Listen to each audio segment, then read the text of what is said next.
ஹேடியஸ்ட் turn எப்படிமோ சக்திவேலும் முத்துவேலும் shock ஆகுறாங்க. ஏன்னா சாப்பாடு மாஸ்டர் வரல லாஸ்ட் நேரத்தில். அவங்களுக்கு ஒரு எமர்ஜென்சி ஒர்க் இருக்குன்னு சொல்லி போயிருப்பாங்க. சாப்பாடு அவங்கள தான் நம்பணும். இப்போ லாஸ்ட் நேரத்தில் இப்போ சாப்பாடும் ரெடி ஆகலைன்னா என்னென்ன பண்ணுறது அப்படின்ட்டு ரொம்ப டென்ஷன் ஆகுறாங்க. டே முத்துவேலு, நீ தான் எல்லாம் பண்ணுறேன்னு சொன்ன அப்படின்னு சொல்லிட்டு முத்துவேல் சக்திவேலு திட்டிக்கிட்டு இருக்காங்க. ஆனால் நானும் அவன் நம்பிக்கையான ஆளு எல்லாம் பண்ணிடுவான்னு நினச்சேன். லாஸ்ட் மினிட்ல அவன் இப்படி சொதப்பான்னு யாருக்குன்னே தெரியும்ன்றாங்க.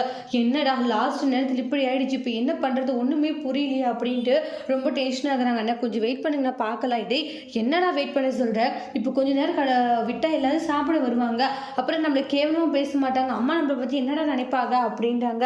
ஆனால் புரியுதுண்ணா, ஆனால் இப்போ என்னென்ன பண்ண முடியும்ன்றாங்க. அப்புறம் பார்த்தா எல்லாம் சாப்பாடு சாப்பிட்டுட்டு இருப்பாங்க. சாப்பாடு அருமையாக இருந்துச்சுன்னு சொல்லுவாங்க. ஒன்றுமே புரியல அவங்களுக்கு. அப்புறம் பார்த்தா தெரியுது பாண்டியன் தான் வந்து சாப்பாடு போட்டுட்டு இருப்பாங்க. அவங்க இவங்களுக்கு முன்னாடியே வந்து சாப்பாடெல்லாம் அரேஞ்ச் பண்ணி எல்லாருக்குமே சாப்பாடெல்லாம் போட்டுட்டு இருப்பாங்க. அப்போ தான் அவமே சந்தோஷப்படுறாங்க.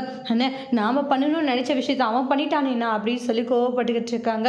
எல்லாத்துலேயும் இந்த பாண்டியன் வந்து முந்திக்கிறானே அப்படின்னு சொல்லிட்டு செம்ம டென்ஷன் ஆகுறாங்க சக்திவேல். அடுத்து முத்துவேல் பாண்டியனை என்ன செய்ய போகிறாங்கன்னு வெயிட் பண்ணி பார்க்கலாம். தேங்க்யூ.